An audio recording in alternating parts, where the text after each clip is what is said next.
విచిత్ర పుష్పం. మన దేశంలో ఈశాన్య ప్రాంతాన గల మాణిక్యపురి రాజ్యంలో వసంత ఋతువుకు స్వాగతం పలికే వసంతోత్సవాలు ఏటా నెల రోజుల పాటు జరిగేవి. వసంత ఋతువు రాగానే కొండల మధ్య ఉన్న మాణిక్యపురి రాజ్యం కొత్త వెలుగును, చెట్టు చేమలతో నూతన శోభను సంతరించుకుంటుంది. అందుకే కొన్ని వేల సంవత్సరాల నాడు అక్కడ వసంతోత్సవాలను కోలాహలంగా జరుపుకునేవారు. మాణిక్యపురి రాజు ప్రతాపవర్మ ఆదర్శ ప్రభువుగా కీర్తిగాంచాడు. తండ్రి పుష్యవర్మ కోరిక మేరకు ప్రతాపవర్మ అతి పిన్న వయసులోనే మాణిక్యపురి సింహాసనాన్ని అధిష్ఠించి ప్రజారంజకంగా రాజ్యపాలన చేసి తండ్రికి ఆనందం కలిగించాడు. ఆయన మెప్పు పొందాడు. రాజు ప్రతాపవర్మ తండ్రికి తగిన వారసుడిగా అనతి కాలంలోనే ప్రజల ఆదరాభిమానాలకు పాత్రుడయ్యాడు. తన రాజ్యంలో శాంతి భద్రతలు నెలకొల్పడంతో పాటు ఇరుగు పొరుగు రాజ్యాలతో సత్సంబంధాలు నెలకొల్పాడు. ఆ కారణంగా ప్రజలు యుద్ధ భయం లేకుండా సుఖ సంతోషాలతో జీవించసాగారు. దేశంలో శాంతి భద్రతలకు కొరత లేదు కనుక అవకాశం కలిగినప్పుడల్లా ప్రజలు వినోద కార్యక్రమాల పట్ల ఆసక్తి కనబరచసాగారు. ముఖ్యంగా ఏటా జరిగే వసంతోత్సవాలలో స్త్రీలు, పురుషులు, పిల్లలు, అలాగే పెద్దలు అమితోత్సాహంతో పాలు పంచుకునేవారు. ప్రతాపవర్మ మాణిక్యపురి సింహాసనాన్ని అధిష్ఠించి 25 సంవత్సరాలు పూర్తయిన సందర్భంగా ఆ ఏడు వసంతోత్సవాలను మరింత ఘనంగా జరపటానికి ఏర్పాట్లు జరిగాయి. కేవలం క్రీడల పోటీలే కాకుండా సంగీతం, సాహిత్యం, నాట్యం, చిత్రకళ మొదలైన లలిత కళలన్నిటిలోనూ పోటీలు ఏర్పాటు చేశారు. ప్రత్యేక అంశంగా కవులు, పండితులు పాల్గొనే పండిత సదస్సుకు కూడా ఏర్పాటు చేశారు. ఈ ఉత్సవాలలో పాలు పంచుకోవటానికి ఇరుగు పొరుగు రాజ్యాలలోని క్రీడాకారులు, కళాకారులకు, పండితులకు, కవులకు కూడా ఆహ్వానాలు పంపారు. మొదట ఆటల పోటీలు ఆరంభమయ్యాయి. ఆ పోటీలలో మొదటి నుంచి ఒక కొండ జాతి యువకుడు ఎక్కువ పోటీలలో విజయం సాధించి అందరి దృష్టిని ఆకర్షించాడు. మొదట మల్ల యుద్ధంలో సునాయాసంగా గెలుపొందాడు. ఆ తరువాత పేముకర్రలతో ఆడే కుంజే ఆటలోనూ ఇతడే గెలుపొందాడు. ఆ సంవత్సరం కొత్తగా ఒక క్రీడా పోటీని ప్రవేశపెట్టారు. ఒక దృఢమైన ఎండు కొబ్బరికాయను నేల మీద వేసి గుర్రం మీద వస్తూ చేతిలోని కర్రతో బంతిలాంటి ఆ కొబ్బరికాయను కొట్టాలి. ఆ ఆట పేరు లక్పి. ఆ నూతన క్రీడా పోటీలోనూ ఆ యువకుడు తన బృందానికి నాయకత్వం వహించి అతి లాఘవంగా గుర్రం మీద స్వారీ చేస్తూ ఎంతో నేర్పుతో బంతిని కొట్టి విజయం సాధించాడు. దానిని చూసిన వాళ్ళు హర్షధ్వానాలు చేశారు. క్రీడా పోటీలు పూర్తయ్యాక బహుమతి ప్రదానోత్సవం జరిగింది. రాజు ప్రతాపవర్మ స్వయంగా వచ్చి గెలుపొందిన వారికి బహుమతులు అందజేశాడు. ఎక్కువ బహుమతులు అందుకున్న ఆ కొండజాతి యువకుడికేసి ఆయన ఆప్యాయంగా చూస్తూ, నీ పేరేమిటి అని అడిగాడు. నా పేరు ఉత్తుంగుడు ప్రభు అని అతడు వినయంగా సమాధానం చెప్పి తల వెనుకకు తిప్పి తనతో వచ్చిన మిత్ర బృందాన్ని రాజుకు చూపుతూ, వీళ్ళందరూ నాతో వచ్చిన మిత్రులు. మేము శృంగ్మాయ్ కొండలలోని ఉత్తుంగ తెగకు చెందిన వాళ్ళం ప్రభు. తమ రాజ్యంలో జరిగే ఈ పోటీలలో ఈ సంవత్సరమే మొట్టమొదటిసారిగా పాల్గొన్నాము ప్రభు అన్నాడు. రాజు మందహాసం చేశాడు. ఉత్తుంగుడు వెనక్కు తిరిగి తన మిత్రుడొకడి చేతిలోని పుష్పగుచ్చాన్ని తీసుకుని చకచకా మెట్లెక్కి వేదిక మీద ఉన్న యువరాణి ప్రియంవదను సమీపించి ఆమెకు నమస్కరించి, తమకు పువ్వులంటే చాలా ఇష్టం అని తెలిసింది. ఇవి మా ప్రాంతంలో పూచిన అపూర్వమైన పుష్పాలు.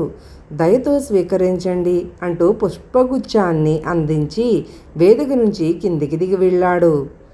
యువరాణి ప్రియంవద పుష్పగుచ్చాన్ని చిరునవ్వుతో తీసుకుని ఆ పువ్వులను ఆనందంగా చూసి తండ్రి వైపు తిరిగి, నాన్న, ఇంతటి అందమైన పువ్వులను ఇంతకు ముందెన్నడూ చూడనే లేదు. ఈ పూలు పూచే మొక్కలు మన ఉద్యానవనంలో కూడా లేవు అన్నది. అవును అన్నట్టు రాజు తల పంకించాడు. కొంతసేపటికి బహుమతి ప్రదానోత్సవం ముగిసింది.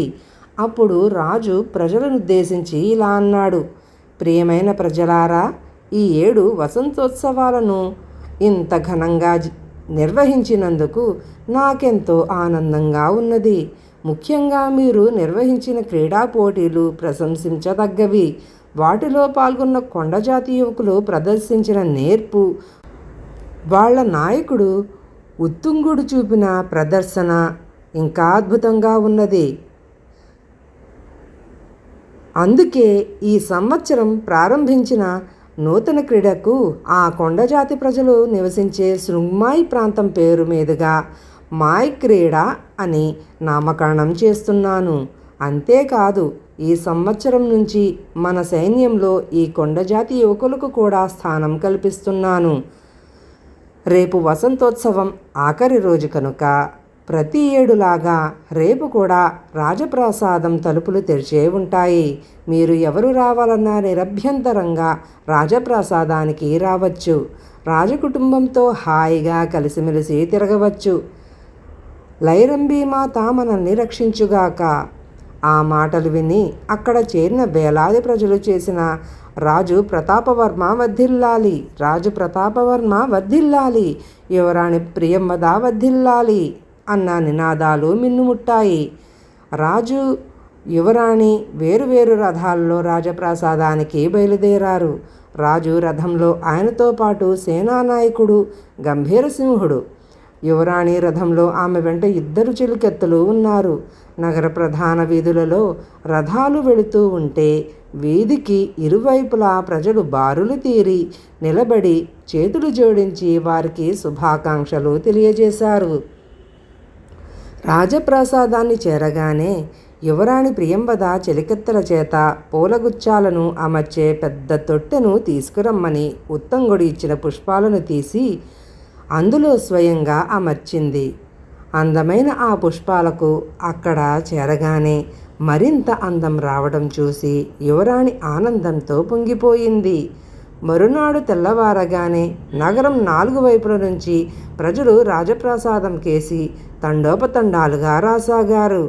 రాజు, యువరాణి, రాజు బంధువులు మరికొందరు మేడ మీద నిలబడి చేతులు ఊపుతూ ప్రజల శుభాకాంక్షలు స్వీకరించారు. యువతీ యువకులు ఒకరి మీద ఒకరు రంగుల రంగుల నీళ్లు, పొడులు చల్లుకుంటూ ఆనందంతో పాటలు పాడుతూ నృత్యం చేస్తూ ఆ రోజంతా సంతోషంగా గడిపారు. సాయంకాలానికి ఉత్సవాల హడావిడి తగ్గిన తరువాత రాజు సేనాపతిని పిలిచి, మొన్న శృంగ్మాయి కొండల ప్రాంతం నుంచి వచ్చిన ఉత్తంగుడు యువరానికి ఇచ్చిన పుష్పాలను నువ్వు చూసావు కదా, ఆ పూల మొక్కలను మన ఉద్యానవనంలో నాటించాలని ప్రియంవద కోరుతున్నది. కాబట్టి మన సైన్యంలోని 2 సమర్థులైన యువకులను శృంగ్మాయి కొండలకు పంపి ఆ పూల మొక్కలను తెచ్చే ఏర్పాటు చెయ్యి. అక్కడ వాళ్లకు ఉత్తుంగుడు సాయపడగలడు. అక్కడికి వెళ్ళేవారిని మొదట ఆ యువకుణ్ణి చూడమని చెప్పు అన్నాడు. చిత్తం మహారాజా అని అక్కడి నుంచి వెళ్ళిన సేనాధిపతి గంభీరసింహుడు కొంతసేపటికి దృఢకాయులైన 2 సైనికులను వెంటబెట్టుకుని వచ్చాడు. వారికి అతడు యువరాణి భవనంలో ఉన్న పువ్వులను చూపి రాజు కోరికను తెలియజేశాడు. ఆ పువ్వులను చూసి సైనికులు కూడా ఎంతో సంతోషించారు. ఈ పువ్వులు చాలా అందమైనవి, దానిని గుర్తించడం ఇంకా సులభం అని వాళ్ళు సేనాధిపతితో చెప్పి యువరాణికేసి తిరిగి, మీరు కోరిన ఈ పూల మొక్కలతో తిరిగి వస్తాము, మాకు సెలవివ్వండి యువరాణి అని నమస్కరించి అక్కడి నుంచి వెళ్ళిపోయారు. సైనికులు శృంగ్మాయి కొండలకు వెళ్ళి 1 వారం రోజులు గడిచిపోయింది. కానీ వాళ్ళ జాడ లేదు. వాళ్ళు ఇంకా ఎందుకు తిరిగి రాలేదా అని యువరాణి ఆలోచిస్తున్న కొద్దీ ఆమెలో ఓర్పు నశించసాగింది.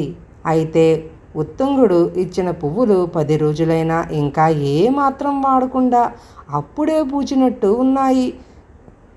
యువరానికి అది కాస్త ఉపశమనం కలిగించసాగింది. ఇలా 3 వారాలు గడిచాక పూల మొక్కల కోసం వెళ్ళిన 2 సైనికులు మరిన్ని పువ్వులతో రాజధానికి తిరిగి వచ్చారు. సేనాధిపతి గంభీరసింహుడు వారిద్దరినీ వెంటబెట్టుకుని రాజప్రసాదానికి వెళ్ళాడు. అక్కడ రాజు, యువరాణి వాళ్ళ రాక కోసం ఎదురు చూస్తున్నారు. గంభీరసింహుడు వాళ్ళు తెచ్చిన పువ్వులను యువరాణికి ఇచ్చి రాజుతో, శృంగ్మాయి కొండలలో వీళ్లకు ప్రస్తుతం ఈ పువ్వులు మాత్రమే లభించాయట, మొక్కలు లభ్యం కాలేదట అన్నాడు. ఎందుకు అన్నట్టు రాజు ఆ సైనికులకేసి చూశాడు. అప్పుడు వాళ్లలో ఒకడు, మహాప్రభు, తమ ఆజ్ఞానుసారం మేము వారం రోజులు ప్రయాణం చేసి అతి కష్టం మీద శృంగ్మాయి కొండలకు వెళ్ళాము. ఉత్తంగుణ్ణి కలుసుకున్నాము. ఆ యువకుడు మమ్మల్ని చూసి ఎంతో సంతోషించాడు. మమ్మల్ని వెంటబెట్టుకుని అక్కడికి చాలా దూరంలో ఉన్న కొండల మీదికి తీసుకువెళ్ళాడు. ఆ కొండల మధ్య చిన్న చిన్న పొదలుగా వెదుళ్ళ లాంటి మొక్కలు ఆకాశాన్నంటుతూ ఉన్నాయి. ఆ చెట్ల చిటారు కొమ్మలలో మెరుపుల్లా మెరుస్తూ ఈ పువ్వులు కనిపించాయి. అక్కడి వాళ్ళు వాటిని మెరుపు పూలని 100 సంవత్సరాలకు ఒకసారి పూయడం వల్ల శతాబ్దిక అని పిలుస్తారట. వాళ్ళు కూడా వాటిని ఇప్పుడే మొట్టమొదట చూశారట. పువ్వులు పూచిన 2 ఏళ్ల తరువాత వీటి మొక్కలు అక్కడక్కడ గుంపులు గుంపులుగా పుట్టుకొస్తాయని, అవి పెరిగి పెద్దవై పూయటానికి 100 సంవత్సరాలు పడుతుందని అక్కడి పెద్దలు చెప్పారు. యువరానికి ఆశాభంగం కలగకూడదని ఒక చెట్టును నరికించి వాటి పూలను తెచ్చాము ప్రభు అన్నాడు. సైనికుడి మాటలను శ్రద్ధగా ఆలకించిన రాజు, చాలా వింతగా ఉన్నది. సరే, మరొక 2 ఏళ్లలో వాటి మొక్కలు మొలిచేప్పుడు వాటిని తెచ్చి ఉద్యానవనంలో నాటిద్దాం అన్నాడు. ఆ మొక్కలు పూయడానికి ఇంకా 100 ఏళ్ళు పడుతుందా? అలా అయితే ఆ మొక్కలు పూయటం చూసే అదృష్టం నాకు లేదన్నమాట అన్నది యువరాణి ఎంతో నిరుత్సాహంగా. రాజు సైనికులతో, ఇంత శ్రమపడి ఆ పువ్వులను తెచ్చినందుకు మీకు ధన్యవాదాలు అని సేనాధిపతి వైపు తిరిగి, వీరిని ఉచిత రీతిలో సత్కరించి పంపు అన్నాడు. చిత్తం మహారాజా అని అక్కడి నుంచి బయలుదేరాడు సేనాధిపతి. సైనికులు ఆయన వెంట నడిచారు. సైనికులు శృంగ్మాయి కొండలకు వెళ్ళి అక్కడ శతాబ్దిక గురించి సేకరించుకుని వచ్చిన విషయాలు క్రమంగా ప్రజల మధ్య వ్యాపించాయి. అది ఆ నోటా పడి వయోవృద్ధుడైన రాజగురు గౌరీనాథుడి చెవిలో పడింది. శతాబ్దిక అన్న మాట వినగానే అతడు ఉలిక్కిపడ్డాడు. రాజగురువు విద్యాధికుడు. రాజకుటుంబం యోగక్షేమాల పట్ల ఎంతో శ్రద్ధ గలవాడు. వెంటనే అతడు తన వద్ద ఉన్న తాళపత్ర గ్రంథాలను అన్నిటినీ తిరగవేశాడు. ఒక నిర్ణయానికి వచ్చి తాను వస్తున్నట్టు రాజుగారికి ఒక భటుడి ద్వారా కబురు పంపాడు. రాజగురువు వస్తున్నాడన్న వార్త వినగానే రాజు ఈ అపరాత్రి వేళ ఆయన రావటానికి కారణం ఏమై ఉంటుందా అని ఆలోచిస్తూ ఆయన రాక కోసం ఎదురు చూడసాగాడు. రాజగురువు రాజప్రసాదంలో అడుగుపెట్టగానే రాజు ఎదురు వెళ్ళి ఆయనకు పాదాభివందనం చేసి గౌరవంగా లోపలికి తీసుకువెళ్ళాడు. ఆయన ఉచితాసనంలో కూర్చున్న తరువాత రాజు, గురుదేవా, తమ రాకకు కారణం అనగానే, ముఖ్యమైనదే మహారాజా అన్నాడు రాజగురువు. ఏమిటి అన్నట్టు చూశాడు రాజు. శతాబ్దిక గురించి విన్నాను. ఆ పువ్వు పూయడం రాజకుటుంబానికి, రాజ్యానికి అశుభాన్ని సూచిస్తుంది మహారాజా అన్నాడు రాజగురువు. అశుభాన్ని సూచిస్తుందా అన్నాడు రాజు విస్మయంగా, తన చెవులను తానే నమ్మలేనట్టు.